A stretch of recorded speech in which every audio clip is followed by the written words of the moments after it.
Hey guys, and welcome back to this channel. In this video I'll be showing you guys how you can link lost media on CapCut PC.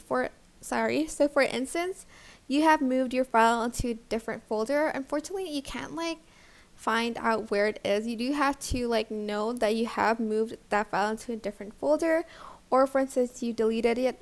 You can't retrieve it if you deleted it on your files, but if you've just moved it, you still can link it. Go to the video that says media lost, right click, and then select link to media.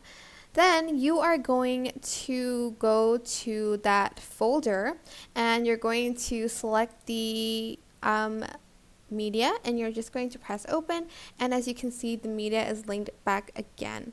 And that is basically it. Super simple. I hope this tutorial was helpful for you guys. Don't forget to like, comment, share, and also subscribe to this channel if you haven't done that already. If you have any questions, just leave it in the comment section down below and I'll try my best to answer them all for you guys. And if you found this video helpful, please click the thanks button above the description box down below. Thank you so much for watching. Bye!